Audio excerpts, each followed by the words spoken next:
की चांदीवाल आयोगाचा रिपोर्ट आमचं सरकार असताना आला होता. न्यायमूर्ती चांदीवाल यांनी जो दिला होता तो त्यांनी त्यांच्याकडे डिपार्टमेंटला आहे, देवेंद्र फडणवीस यांच्याकडे आहे, तो त्यांनी जनतेसमोर आणावा एवढीच माझी त्यांना विनंती आहे. परमवीर सिंग आणि देवेंद्र फडणवीस यांना त्यांचं बोलणं झालं. परमवीर सिंग त्यांना शरण गेले की मला कोणत्या पद्धतीने मला अटक करू नका.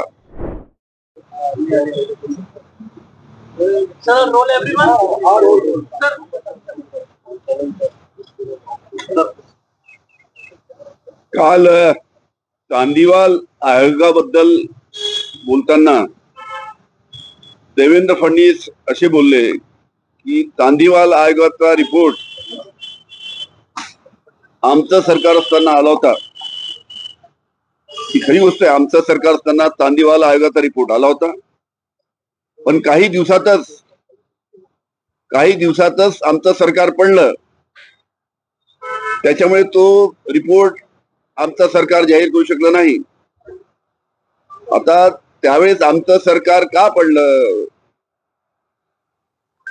उद्धवजी ठाकरे यांचे त्यावेळेस 40 आमदार, एका आमदाराला 50 कोटी रुपये देवेंद्र फडणवीस यांनी देऊन फोडलेत. त्याच्यामुळे त्यावेळेस सरकार पडलं. त्याच्यामुळे तो रिपोर्ट आमचं सरकार गेल्यामुळे समोर येऊ शकला नाही. पण आता 2 वर्षापासून हा रिपोर्ट त्यांच्याकडे आहे. होम डिपार्टमेंटला हा चांदीवालचा रिपोर्ट पडलेला आहे. त्याच्यामुळे माझी त्यांना विनंती आहे की चांदीवाल जे हायकोर्ट जज चांदीवाल होते, त्यांनी जी 1400 पानाचा जो त्यांचा रिपोर्ट आहे, त्यांनी जी 11 महिने चौकशी केली, 11 महिने चौकशी केली, तो 1400 पानाचा रिपोर्ट न्यायमूर्ती चांदीवाल यांनी जो दिला होता तो त्यांनी त्यांच्याकडे डिपार्टमेंटला आहे, देवेंद्र फडणवीस यांच्याकडे आहे, तो त्यांनी जनतेसमोर आणावा एवढीच माझी त्यांना विनंती आहे. जनतेसमोर तो रिपोर्ट आणल्याने जनतेला माहित होईल की माझ्यावर जे आरोप त्यावेळेस करण्यात आले होते त्याच्या बाबतीत चौकशीमध्ये काय आढळलं. पण हा रिपोर्ट जनतेसमोर का आणत नाही याचं मला अतिशय आश्चर्य आहे. काल फडणवीस असं देखील म्हणाले की अनिल देशमुखांवर जो गुन्हा दाखल झाला तो सरकारनं केलेला नाहीये, तर हायकोर्टाच्या निर्देशावरून ते गुन्हे दाखल झाले. असं आहे, देवेंद्र फडणवीस यांनी अजून दुसरं खोटं काल बोललं. एक आपल्याला माहित आहे, त्यांनी बोलताना त्यांनी सांगितलं की परमवीर सिंग त्यांच्या काळामध्ये पोलीस आयुक्त होते, मी त्यावेळेस विरोधी पक्षनेता होतो, मी कसं काय परमवीर सिंगला अनिल देशमुखावर आरोप करण्यासाठी सांगू शकतो, असं काल त्यांनी वक्तव्य केलं. देवेंद्र फडणवीस यांना चांगलं माहित आहे की मी जेव्हा गृहमंत्री होतो त्यावेळेस मुकेश अंबानी यांच्या घरासमोर एका स्कॉर्पिओ गाडीमध्ये जो बॉम्ब ठेवण्यात आला होता, नंतर त्या स्कॉर्पिओ गाडीचा जो मालक आहे त्याची हत्या झाली, त्याचा खून झाला. आणि या दोन्ही गुन्ह्यामध्ये परमवीर सिंग ते मुंबईचे पोलीस आयुक्त होते, ते मास्टरमाइंड होते. त्यांना त्यावेळेस एनआयच्या माध्यमातून अटक होणार होती. आणि त्यावेळेस परमवीर सिंग आणि देवेंद्र फडणवीस यांना त्यांचं बोलणं झालं.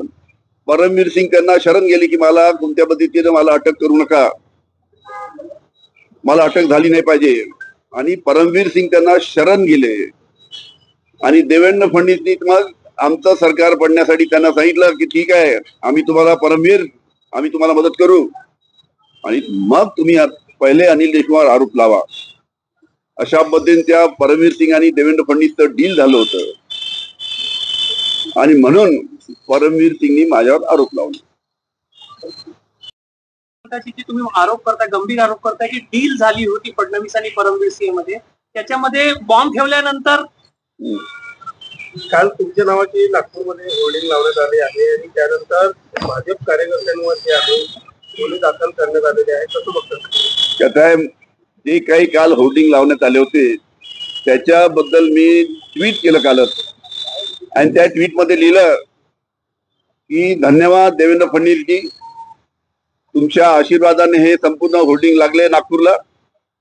महाराष्ट्रामध्ये तुम्ही किती घाणेरडं आणि किती खालच्या स्तराचं राजकारण करताय याचा नवीन अंक या होर्डिंग लागल्यामुळे नागपुरात जनतेला पाहायला मिळाला.